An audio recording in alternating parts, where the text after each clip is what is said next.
Happy Tuesday. My name's Nick. My name is Alan. And welcome into the dungeon.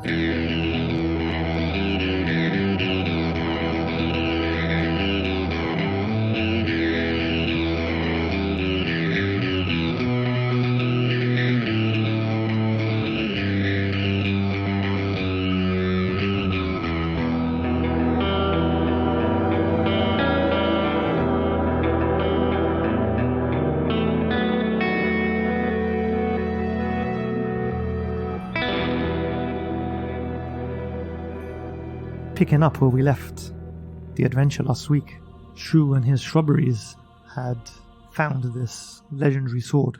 They had spent some time tending to the wounds after a particularly gruesome battle, and after about an hour or so, they managed to learn the properties of this sword, and this ball of light again sort of appeared in the room in front of them, split into two, and leading back out the way the party had come in.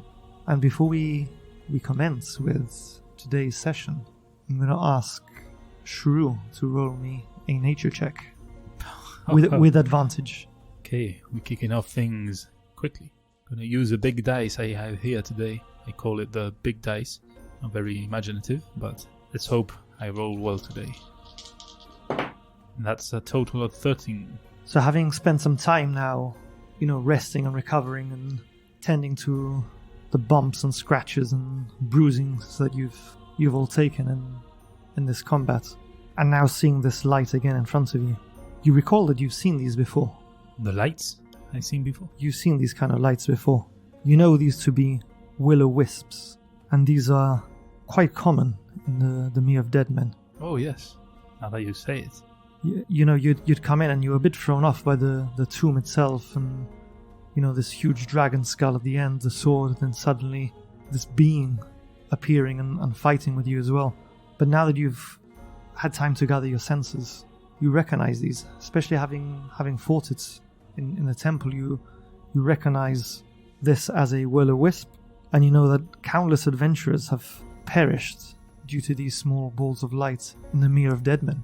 Yeah, they're no joke. They almost killed Fenna. Do I know anything more about them? Their kind of disposition? Like, can they be friendly, or are they only aggressive to threats? You know that they can move through creatures and objects. They can pass through things like walls and doors. They can pass through yourselves as well as adventurers. You know that they give off this light, as you've seen. You also know that they can turn invisible, and just the mere fact that you can't see them doesn't necessarily mean that these tiny creatures aren't there. But they seem to only attack if they feel threatened, or if they feel that their territory is being invaded. And would I know what type of creature they are? Yeah, they're undead. Ooh, freaky. So freaky little undead lights. Okay. And with that information now back in Shrew's mind, what is Shrew's Shrubberies doing? We're finishing up the short rest we just had, so we're gathering our things and starting to get ready to leave. But as we do, we kind of point out the dragon behind us. So, Fabian, is this where you found the sword on top of this skull? Yes, it was laying on top of it. The moment I grabbed it, that strange being seemed to emanate from the skull itself. We should maybe... Because if I remember correctly, Norbus and Dazzling said her weapons, plural, and this is just one. So maybe we should check around here and see if we find any other weapons. Maybe there's a dagger hiding around here somewhere. Maybe a small weapon or something.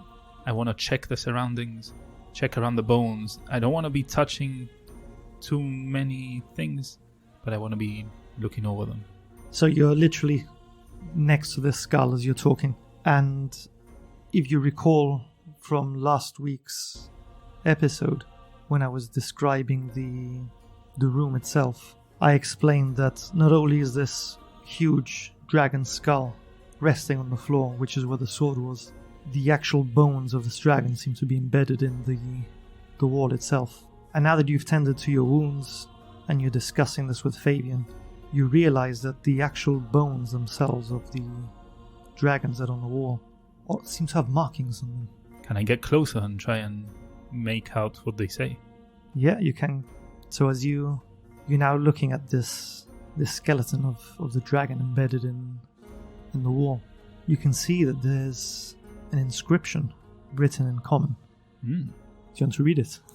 Well, of course. The inscription reads as follows: "With this royal blade, the ultimate sacrifice was made to vanquish the great evil that rained terror from the sky. But into the wrong hands it must not fall, for to take this blade without noble intent is to incur the wrath of her true master. Entombed within these walls you will perish, for she will be relentless in pursuit, and undying to the hands of mortal blood. Her quarry she will haunt until the blade is returned to its rightful place. Atop Asdraka's skull, it lays here as a reminder of its great power, waiting for a time of great need should a dragon return to threaten these lands. Only an offering of virtuous blood and steel, one that has defended the innocent, will satisfy Lady Alongondar that a true hero of the people is worthy of wielding the Dragon Slayer." Fabian, have you happened to look at the bones here, the inscriptions that are written upon them? Do you know how to read common? Yes, I know how to read common, but I just saw the blade and we were under attack. No. And I thought we'd grab it but yeah, good idea. But have you read what it says? No. Well, what does it say? It says that whatever this was will keep on haunting us relentlessly until we return this blade. I mean, I don't think we've dealt with what we were trying to kill. I think the ghost, or whatever it was, belonged to the lady in this description. And this is her sword, obviously. That's what we came for. But we need to make an offering of steel and blood. A noble... Are you noble, Fabian? Is your heart in the right place? Well, I'm not of noble descent, if that's what you mean. No, noble as in... Is your heart in the right place? Do you mean good by wielding this sword? Well, we have defended Phandalin. Yes, we have. So you're saying I should put this sword back? No. Shh. She might hear us. No. What are you two going on about over there? Nothing. Fenna, don't worry. What? A little. Fenna sort of walks up and sees that there's inscriptions on the bones as well. Don't read that. I'll explain everything. She reads it, I imagine. Anyway, she totally ignores it. Well, you guys are sort of like... you're standing in between her and the... We need to keep this sword. And actually, there's more weapons. There might be... She had a party that were buried with her at her request. And maybe we can find those too. I mean, if it helps us kill this dragon, we need all the help we can get. Yes, I quite agree. These last couple of fights are getting particularly difficult. I don't know how much longer we can go on. I know. There's two other wisps. The light thing that almost killed you. There were two more. We need to deal with those too. Not to mention with the spirit of the deceased hero that is going to track us down if we leave this tomb with her sword. So what you're saying then is the steel and virtuous blood. So if I put my sword and you want me to put my blood? I suppose you can try and lay it upon the skull of the dragon. Cut yourself a bit with your sword and, leave that behind in return for her sword. Well, it's worth a shot. If I don't want to risk her coming back. She almost had us. And with that, Fabian sort of runs his hand along the edge of his longsword. Don't do the hand. You're gonna need to use it. It's too late. He's already done the hand. Fabian. This is the classic. The classic. Everybody just cuts the hand. Well, imagine now trying to use your hand to fight with a cut. I've never understood that, but yeah, he's done the hand already. Yeah, he's already run it. It's too late. And he puts this. He puts his sword directly on top of the skull of the dragon, and he's sort of looking at you with his hand now sort of dripping with blood. What exactly do I do? Do I put it on the sword? Do I put it on the dragon? Put it a bit all over the place. I mean, on the dragon, a bit on the sword, maybe some on the walls. I don't know. I've never done this before. So he sort of squeezes his hand a bit and lets a few drops out onto his sword. couple of drops up onto the skull. Um, What on earth are you both... Fabian, why are you cutting yourself? Shrew, what is going on here? We'll explain everything. There's no need to worry. She gets one of her pouches again, and like the last episode, she starts hyperventilating into... There's no need to worry. Yeah. For now, we just don't want to worry you more than needed. It's just to make sure that we appease the spirit that was guarding the sword. That's all. We take her sword, we give her a sword back. That is all. Okay, well, I hope this works. Yes, me too. Maybe I should try talk to her. Lady, Tanamir, it is us, the true Shrubberies. We've come to borrow your sword. There is a great evil among us. A dragon similar to the one you slew centuries ago. But this one's bigger and badder. So, we are tasked with killing it, and we need all the help we can get. And this sword is mighty fine. I mean, from what I can see, it has the shape of a dragon. It must be good. I mean, you used it to kill a dragon yourself, so it must be good to kill dragons. I ask you to lend us your sword, and you can spare some more weapons. Bring them to us. That way we don't have to go tomb raiding anymore. Just bring them here, and we'll go on. We'll carry on in our adventure, and everything will be merry. And when we kill the dragon, we'll come back here and bring your weapons back. Lay them exactly how we found them, on top of the dragon skull. How does that sound, my lady? So all you hear is your voice echoing round this chamber you're in. And I mean, seeing this dragon skeleton on the wall and the skull, and having had a close encounter yourself with this dragon when you were riding with Vincent, the dragon you're up against is significantly smaller. Yeah, but she doesn't know that. The lady doesn't know that. At this point, you had your hour's rest. I'll say about another 15 minutes or so has passed whilst you've been inspecting the bones and deciphering this and determining what to do. Your voice echoes through this chamber, but you don't get any reply. Damn it. You too, eh? You're gonna ignore me and my requests too, similar to that lady back in Fandaling with a shop and have fancy weapons? I see how it is. Well, I'll be taking your weapon and all of the weapons from your compadres, but I won't bring them back. Let's go. And I turn around and walk out of that chamber. Fenna's like hyperventilating still into one of her pouches. So you guys are going past the central column? Are you going past it in any... Are you going past the left side, the right side? Are you splitting round it? I want to pass by the side where her sarcophagus was. In what marching order are you going? Well, I've stormed off kind of in a bit of a huff, so I'm going first. But I want to stop just in front of the sarcophagus. Okay, so your party's following you. I want to check it for traps. Okay, roll an investigation. 19. Okay, so you're inspecting this sarcophagus. You're getting a real good feel for it as you're running your hands down the granite stone that it's been carved out of, very carefully, very delicately. This doesn't appear to be trapped. Okay. Damn it. I want to try and slide it open. Damn it. Don't look at me like that. Okay, you can try and move it. I want to see if there's any weapons in there with her. Yeah, I try to push it open. So you start pushing the stone lid. It's quite heavy. You feel it start sort of grinding, the feel and grit of stone on stone as you're sliding it. This putrid smell of, it's a sarcophagus at the end of the day. This musky smell of something that's been locked up for centuries, decomposed. It's the first thing you notice. And you manage to look in and you see that it contains these mouldy bones, an armor that's long rusted. But you do see, sort of laying upon her chest, a short sword. Well, I'll be damned. There is something in there.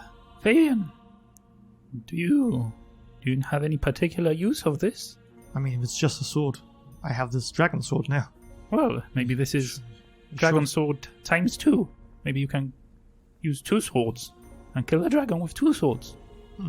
I don't know. I don't know how warriors like you fight. I don't know. Do you have any use for it? Well, is it magical? Oh, Well, I'm just looking at it the same as you are. How am I supposed to know? Ask it. Are you magical? You two are acting like children today. Let me have a look at this. Don't. Fenner starts pushing past. Don't touch it, Fenner. You should...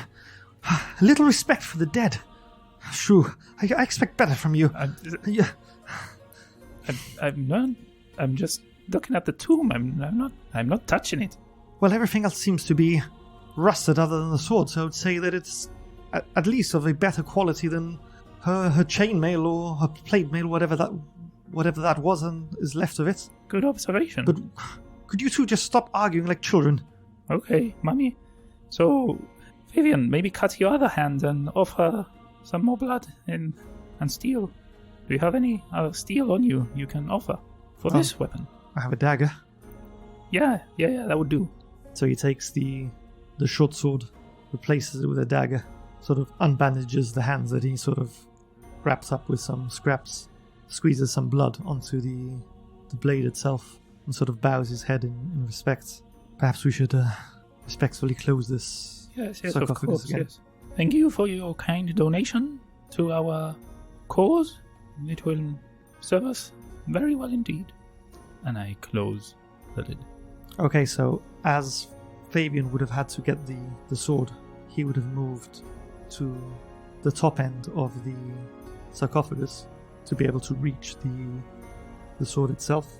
At this point now, he's 20 feet from the entranceway that you came into this room, and you hear this sudden grinding of stone.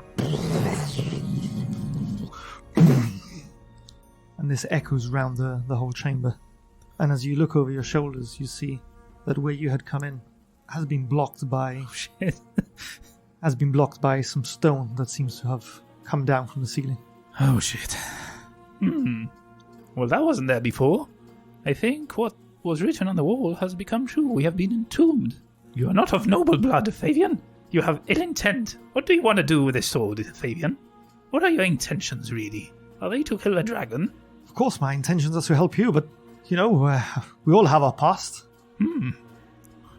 Care to share it? Or you should have maybe shared it before. Well, I was a guard on... You know me, I was a guard at Leylon. Well, that's no... I will have got into my fair share of, bar brawls and scraps and what have you. Well, that's... I defend the innocent. I'm defending them now. Of course. And I defended my employers. Yes. You're an upstanding citizen. What is the problem with this ghost? I don't know, perhaps... Weren't you brought up by priests? Maybe your blood is better than mine. Yes, well... you should see what some people say about priests. You know, not all priests have good intent or are good-willed. Some are in it for power. Some are in it for money, for control. There's dark in the hearts of every man and woman in the Sword Coast.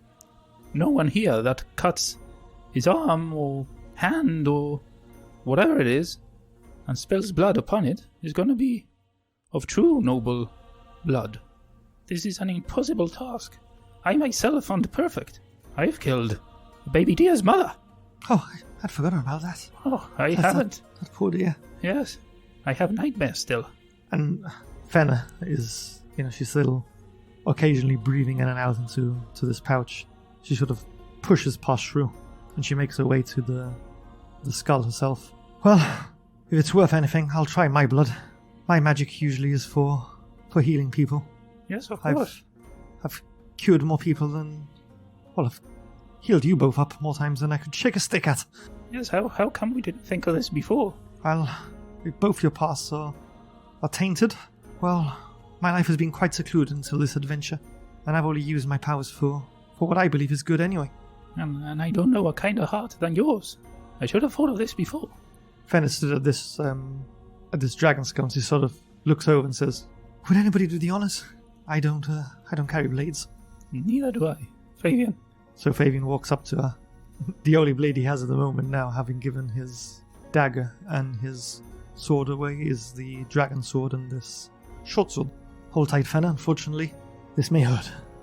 Let's hope it's not a gnome-slaying sword. Plus 8d6 versus gnomes. Exactly. So he cuts her hand delicately, just enough. Again with a hand, man. It's typical fantasy. Yeah. Has to be the hand. Fair enough. Gives her a little nick, just enough to draw blood. She pours it on the blade itself. You see her sort of close her eyes. She's doing this. Breathing sort of regularizes. She's no longer hyperventilating to a pouch, almost going into like a trance state. And from behind you, you hear the stones sliding, grinding, and the pathway is open again. It worked. If you'd both just told me what on earth was going on, perhaps we could have come to the solution quicker. Sorry, yes. I was just worried. I didn't want to worry you. You've been breathing into your bag an awful lot lately. I didn't want to worry you anymore. That's all. I won't keep anything from you anymore. Clearly, you are the better person here. Well, I wouldn't say I'm the better person. Perhaps just a more innocent soul. You did help me kill that deer. Well, that deer was for the greater good. You're right. It saved Adabra's life. And perhaps all of Fanderling's. And probably ours as well. Yes. That beast on the loose so close to Fandolin would have...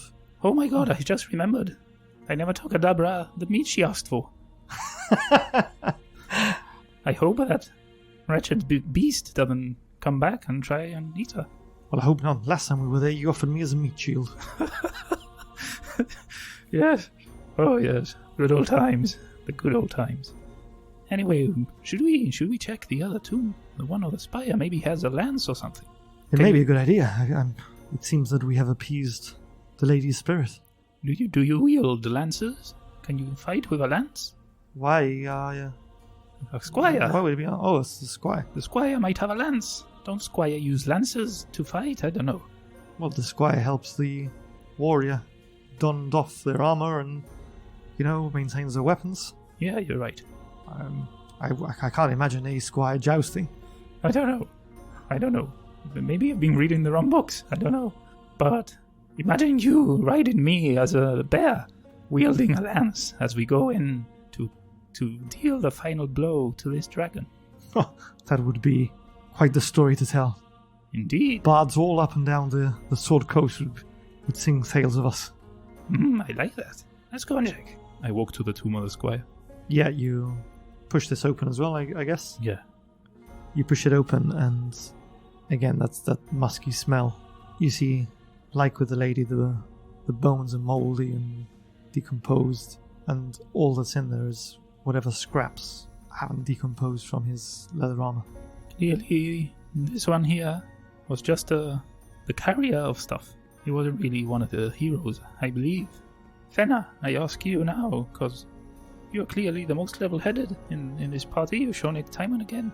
Should we explore the other tunnels that may lead to the other tombs and sarcophagi of these heroes that fell here? Or should we leave? Well, I mean, if we seem to have appeased the spirit of the good lady, I would hope that no harm befalls us from the rest of our party. But if they were heroes too, they may have something of worth. And if it's just those two lights, I think we could... One of those lights nearly killed you, Fenna. But there was also that strange... Well, what we now know is the lady. Yes, but it was the light itself, with one blow, that knocked you out. Don't take them lightly, that's all I'm saying. You're right, we shouldn't take them lightly, but I have a good feeling now about this tomb. I feel we have the lady's favor. And I don't know about you, but I feel a little more powerful. Mm-hmm. Say what? I don't seem to feel any different. Close your eyes and take a deep breath.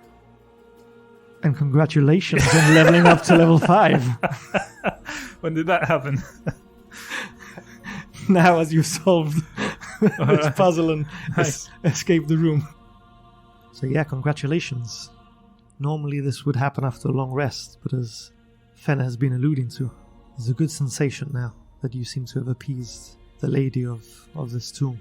So you have all leveled up, you've regained your spell slots, you're back at full HP. Nice. For the listeners, being now level 5, both Fenna and Fabian have got a +1 to their proficiency bonus, taking them to +3. Fenna has gained 1 additional level 2 spell slot. She's now got 27 HP. It's only an increase of 5, but could be the difference between life and death. Fabian now has 39 hit points, Not bad. and Fabian has gained a new feature, Mm. one that I think Shrew will find particularly useful. Is it the ability to ride on bears? Well, Proficiency on bear riding? he wasn't proficient in it, but he's got some experience in bear riding now. But no, Fabian has got the rallying cry. What is that? Well, the rallying cry means that he now knows how to inspire his allies to fight on past their injuries. Sounds good. So for those of you listening, that means that when Alan chooses to use Fabian's second wind feature, not only will Fabian get the benefits of second wind, but he can also choose up to 3 creatures within 60 feet of him that are his allies, and each one of them will gain hit points equal to his fighter level, which is level 5 now. And importance, the creatures or rather his allies, need to be able to see or hear him. Right, that's pretty good. That might come in handy when we fight these bigger foes, like the dragon. For sure. Has Shrew got any saucy perks now that he's a Not really well. He level 5? He got his proficiency up to 3 as well, and I've got 2 level 3 spell slots. 2 level 3 spell slots. Oh, nice. Yeah, so that's pretty good. Are you gonna roll for your new HP, or are you taking the minimum? Yeah, I'll roll this time. It's brilliant. That's an extra 7. Nice. And with those updates, what are Shrubberies doing? Are you continuing to investigate this room, or are you making your way back where you came from, or are you going to one or the other of the wings, in inverted commas, of this dragon-shaped mound? As Fenna was saying, we now have renewed vigor. We feel stronger, and Fenna was saying she felt safer. I'm gonna listen to her wise words, and we will probably investigate the rest of this tomb. Before we leave this room, I want to make sure we thoroughly check it. See if there's any other weapons lying around near the skull. You know, I found 2 weapons belonging to what I believe is the hero that killed the dragon, but perhaps there's more. Okay, so roll me an investigation then. Are all 3 of you? Yeah, we would all 3 be checking. Okay, so yeah, roll with advantage. That's a total of 15. Okay, so you guys are really combing through this room now that you've been quite familiar with, having seen the dragon bones and the carvings in it, the skull, the 2 tombs. And you're sort of looking around to see if there's anything else that perhaps you missed. And Fenna finds a small opening as you're looking towards the dragon skull. This would be on the left-hand side, ever so slight, and she can feel some air coming through, almost as if there's a wider opening beyond this tiny little hole that she's found. Shrew, Fabian, I'm not sure if this is if I found a false door, or rather a false wall, or a secret door. What do you think? Look, there's a small opening here, and there seems to be some air coming through, almost as if it opens up into something wider. Interesting. Can you pull it? Pull what? If you grab the hole and you pull it, is it, And she very carefully places her fingers around this opening, and sure enough, as she puts a bit of pressure, starts to slide across, revealing a very narrow, 2-foot wide tunnel. Should we follow this very narrow tunnel? I'm not sure. It seems tight even for you and I, Shrew. It's going to be quite a squeeze for Fabian. Well, Fabian, you can wait here. And I grab the torch and I start walking through the narrow tunnel. How are you walking through the tunnel? And is Fenna joining you? Well, Fenna can stay with Fabian, and I'll go through by myself. Fenna, stay here with Fabian. If you hear any shouts, come and look for me. Okay, be careful, Shrew. I will, don't worry. I have my wild shape. I can always change into an animal and get out quicker. So you're going to start making your way down this tunnel then? Yeah, that's right. Slowly. I've got the torch, and I want to look at the floor to see if there's any kind of, not traps, but like pressure-sensitive plates or buttons or anything on the floor that might be triggered as I walk on it. Just by looking? Yeah. Well, I'll go as I did last time, with my staff in front of me and prod the walls and the floor in front of me. Okay, so you are shimmying across, even though you're a halfling. This is quite tight, with your with your equipment and your weapons. You've got your torch in one hand, and you're sort of prodding ahead with your staff. Because you're in such an enclosed space, I'm going to ask you to roll for perception with disadvantage. Can't make this up. I rolled a natural 20 and a 1. Well, you get to roll. Oh yeah, I get to roll The the 1 one. again. And a 5 plus 3, so 8. 8 total, yeah? Yep. You are very carefully and very slowly making your way through this tunnel, which starts off, going in a straight line, and it sort of takes a sharp left. You're sort of shimmying your way around, trying to feel with your staff. Now it takes a sharp right again, almost snaking. Give me a survival check. Oh, survival check. That's a total of 10.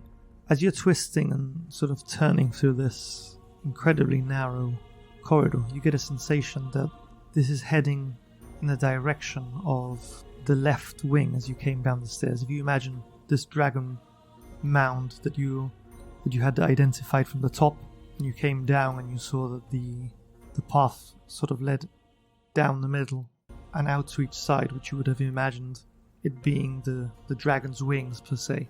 You get the sensation that you're moving towards what would have been the left wing of this mound, and suddenly you hear this click. You hear stones falling behind you, getting closer and closer towards you.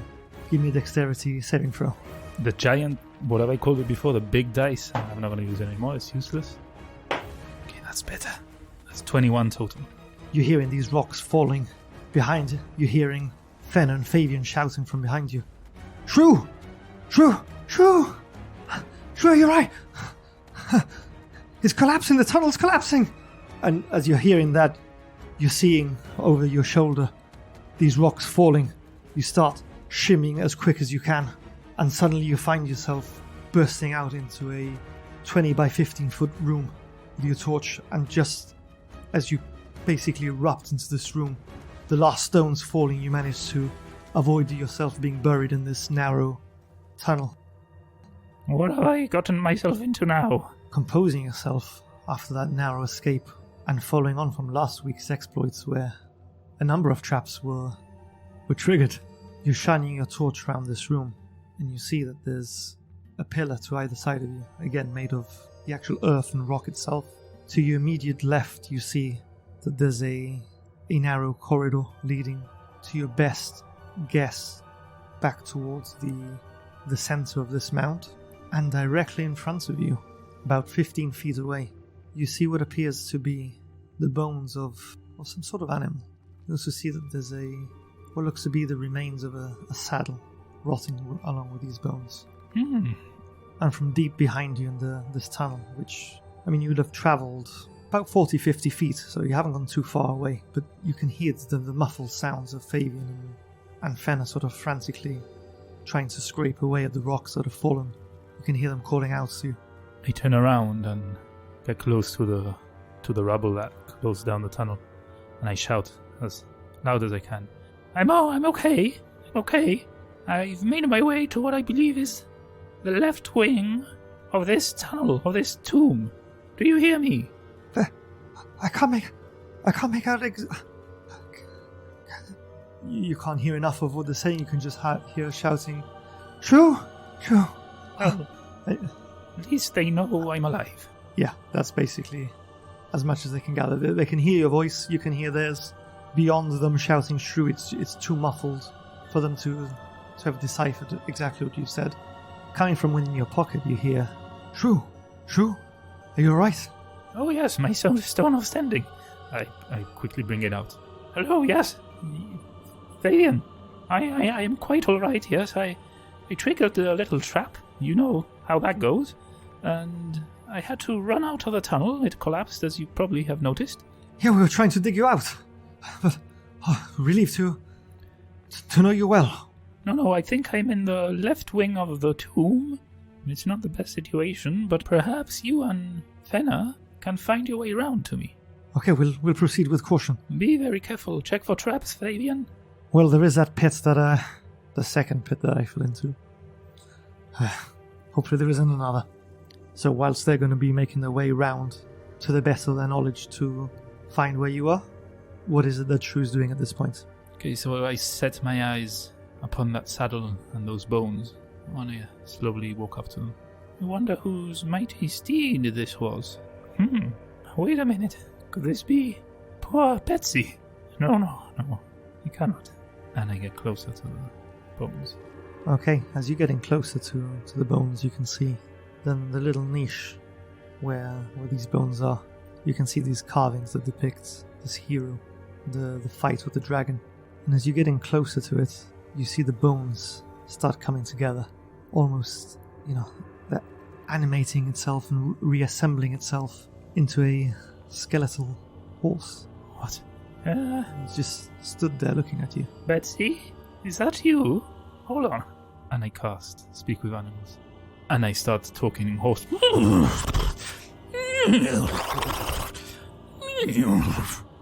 The horse sort of looks at you, looking you up and down, sort of swaying its head.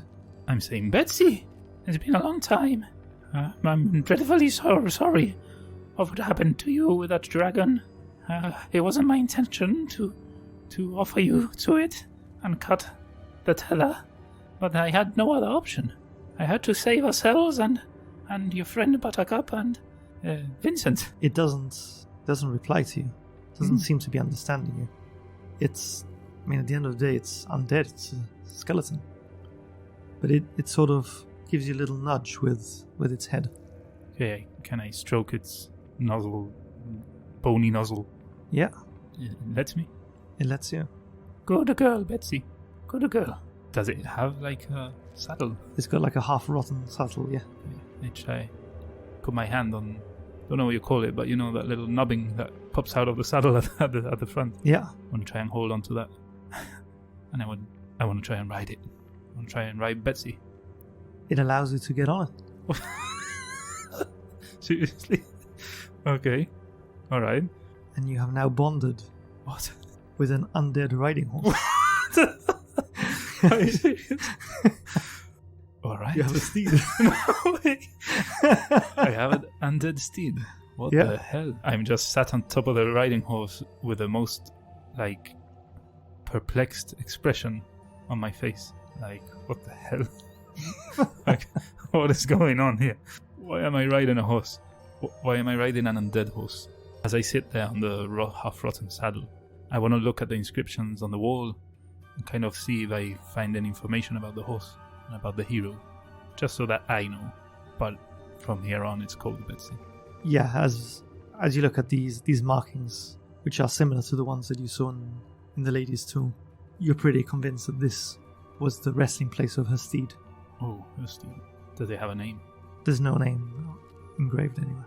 So it has the statistics of a riding horse. Right. Is it? Can I summon it, or does it does it just exist, or can I make it go back into a pile of bones and stuff it in my bag? At the moment, it's just a horse. A horse. What is Shrew doing at this point? Shrew right now is dumbfounded. He's just sitting on the horse waiting for Fenna and Fabian to find their way to me. So Fenna and Fabian are making their way as best as they can to the direction that you gave them on your Stone of Sending. Roll me an investigation for Fenna. She's going to be going ahead, prodding the ground in front of her with a staff. It's a total of 12. After a little while, you start hearing footsteps coming towards the room you're currently in. And you hear, in slightly hushed voices, you can make out Fenna telling Fabian to be careful, that she's detected another one of these traps. And at this time, he is under no circumstances to try and jump over it. To shimmy across the edge. She's been poking with her staff, and she's found a narrow ledge that goes across.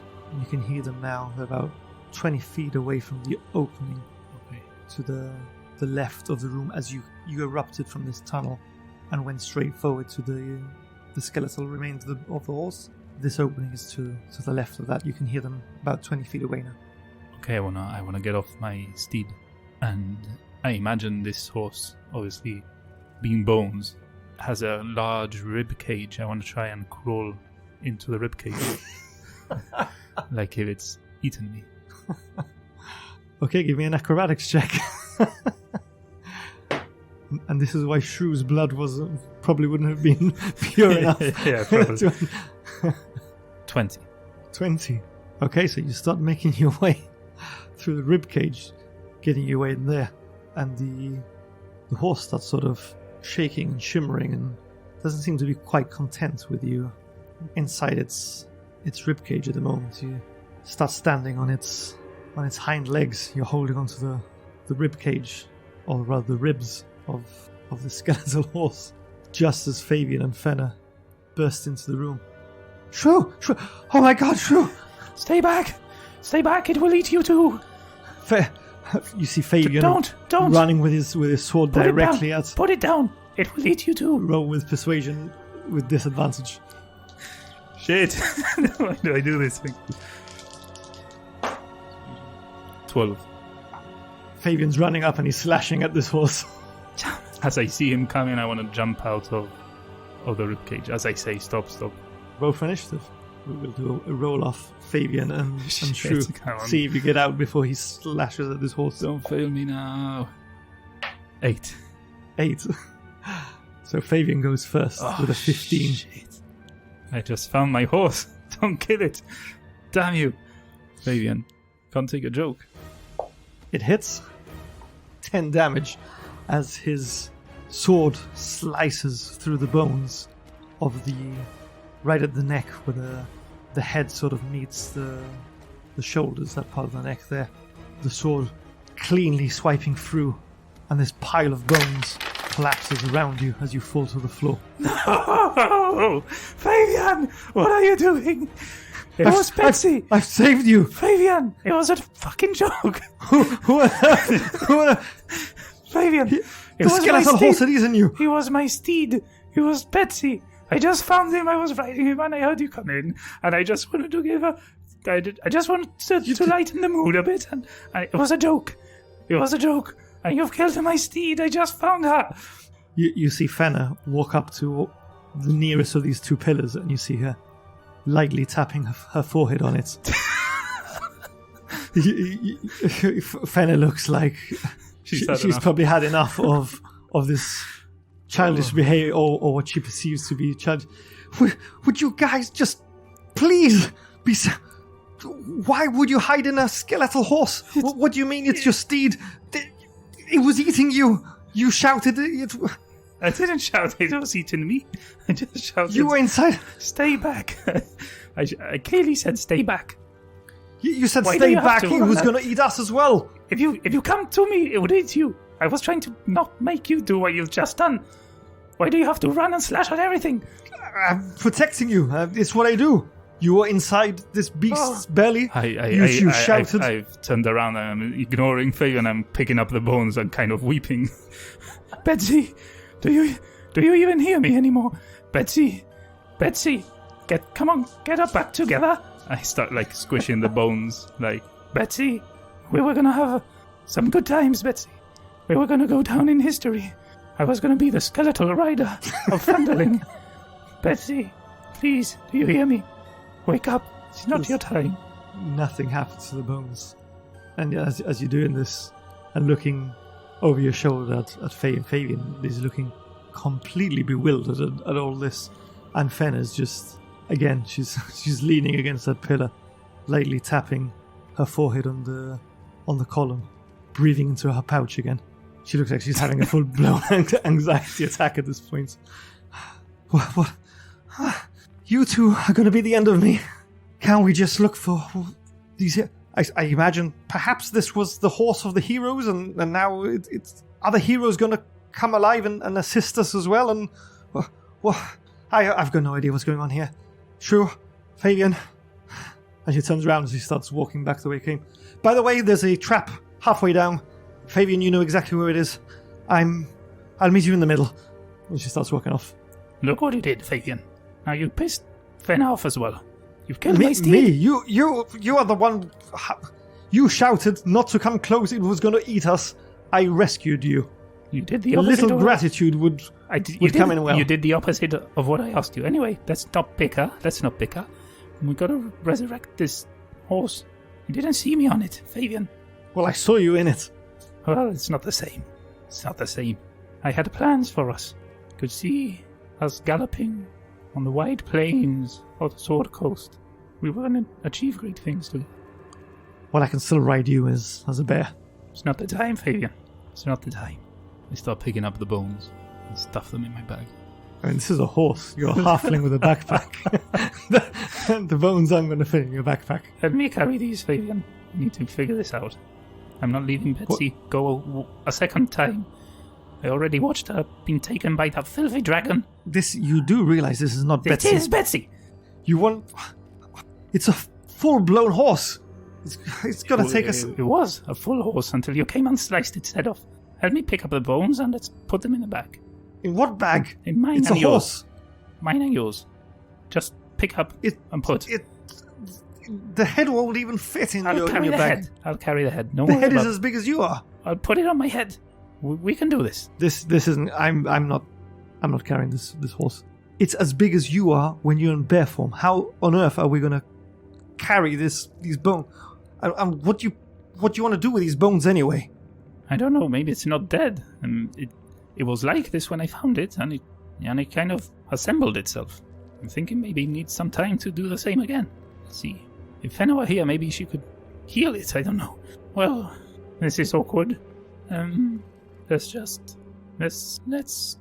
investigate this room a bit. Let's see if we find any weapons, and let's look for Fenna. Okay, so roll investigation. That's a 2 total. Still upset by the ordeal of what's just transpired. You're searching and fumbling through this room, quite upset. You don't find anything of note. Of course there's nothing. You killed the prize. This was it. My steed. And I march off into the corridor that Fenna went down. Once I leave the room, and I think Fabian can no longer see me, I slow down, and with my staff, I want to check out for that trap that Fenna mentioned. Roll for perception with advantage, because you know what you're looking for. That's a total of 22. Walking down the tunnel, tapping the floor ahead of you with the staff, you notice that familiar change in tone and sound as you hear the hollowness and the almost wooden knock of wooden wood from your staff on this thin layer of rotting wood underneath the earth that you've come across twice already in this dungeon. And as Fenna and Fabian had done, you shimmy around the edge. You can feel exactly where it is. You continue to make your way to that center pillar where you had gone through on your way down to the chamber with the lady's sarcophagus and her sword. You're hearing Fabian coming up behind you as you reach the curvature of this path. So where you're standing at the moment, or rather, where Fenna's standing, and you can see Fenna, to your immediate right would lead you back out of the tomb, and if you continue following that curve, it would take you to where the other wing of this dragon mound would be. You see Fenna there, and Fenna's sort of leaning against the wall, looking quite tired, quite irate. Fabian's coming up behind you, and coming from the path almost directly opposite you, so where this second wing of this dragon mound would be, you hear muffled shout, which you recognize the thick dwarvish accent of Dazzlin and Norbus shouting out. And that's where we're going to end tonight's episode. The last thing we need, and Norbus and Dazzling. What are they doing here? Get the hell out. Maybe something has happened. Damn you. So yeah, this has been quite an unusual episode. Quite a large chunk of it within a 15 by 30 foot room, so... Yeah, we've been entombed all of the episode, pretty much. There's been highs, there's been lows, yeah. There's been stupid decisions made along the way. Narrow escape as well, you managed to escape that tunnel that collapsed on you. Yeah. That could have been quite dangerous. Oh, it was dangerous. It could have gone worse. Good time to roll high, to be fair. I hope you've enjoyed tonight's episode. It's been another RP heavy one. Tend to enjoy these from behind my side of the screen, and I think this episode, for me at least, highlights what I really love about TTRPGs. I mean, it doesn't matter how much you plan, how much you prepare, how many different pathways and flow charts you do. If player does X or Y or Z, or and you come up with all these elaborate story paths, and then you get thrown a curveball like Shrew climbing into the belly of a skeletal steed. Not my best moment. I apologize and don't at the same time for leaving in that cliffhanger. What on earth are Dazzle and Norbus doing in the tomb? If you want to know, you're going to have to tune in next week. And whilst you wait for next week, don't forget to visit us on i2td.com. We've got links to all the good stuff and our social media streams and all that jazz. We've also got our Buy Me a Coffee page, and we want to give out a shout out, a nice thank you to our lovely coffee donators who have bought us some potions, which will be appearing at some point in game when Shrew probably rolls higher in investigation and he's not upset and searching in anger. That's never going to happen. Rolling higher, that's never going to happen. So we'll give them a shout out when I actually find the potions, the names. Yeah. Alright, yeah. So you'll have to wait a bit. It's coming someday. But if you fancy having your name shouted out, consider donating one of those potions in Buy Me a Coffee. We greatly appreciate it, and it helps us continue what we're doing. So thank you very much. And that brings us on to my favorite part of this post-episode rambles, the end of the episode club, the last one standing. Mm-hmm. You know what to do by now. This is now episode 23. As I keep saying, if you don't know what this is, go back and see what you're missing out on. You're missing out on all the fun. So today's password for you to use in your tweets or your comments is horsing around. Damn you. I knew it. I knew you were going to say that. Horsing around. So yeah, insert it in one of the comments, Discord, YouTube, Twitter. We mostly hang around Twitter and Discord. And we keep on saying it, but we're going to record a video of us going over the funniest ones. At this point, it's going to be 80% Bardock germs. Yeah, Bardock's the undisputed champion. Yeah, the last one standing, undisputed champion. He doesn't miss one. He always finds a way to work it in a comment. Very, very witty. Yeah. We love seeing it. And talking about shoutouts, I know this episode will air in a few weeks from now when we're recording, but as we're recording this, it's been a week of some amazing milestones, which we want to thank all you guys for. We reached 400 Twitter followers, which we're really grateful for. It's amazing to engage with so many other TTRPG content creators and people who enjoy listening to what we do. We also launched our 20th episode of the podcast on this adventure, which we had initially thought would only be a handful of episodes, and now we're into the third episode of this dungeon. Yeah. And we also broke 1,000 listens between, podcast players like Spotify, Podbean, Google Podcasts and all that, and YouTube combined. So thank you so much. It's amazing to know that our episodes have been listened to 1,000 times. It's really, really humbled. Thank you so much. For sure, yeah. Thank you a lot. We can also see those countries that are listening to us. So USA, big one. Venezuela, te vemos ahí escuchando. We also have... Bienvenidos a la mazmorra. We also have Isle of Man, surprisingly just... Yeah, it sort of appeared out of nowhere. We had no listens from Isle of Man, and now we have loads, so big shout out to you guys over there. Yeah. Also, those of our listeners who are local as well, who've seen that there's quite a few of them, which we're really grateful for as well. And there's someone in Israel. Doesn't miss one. Yeah, it's really humbling to see people from all over the world, really. I mean, you mentioned, was it Venezuela? Venezuela. Te vemos también en Argentina. Sí, bueno. Y en España. Boludo. ¿Has visto uno, boludo? I think there's only one. Like. Oh, yeah, only one, but we've listened in Germany, Singapore, India, Australia, all over the place. It's amazing to know, that we can connect with people across the globe, doing something that we love. We hope to see more countries soon, but for now, it's mind-blowing. So thank you all again, and hope to catch you next time as we delve into the dungeon.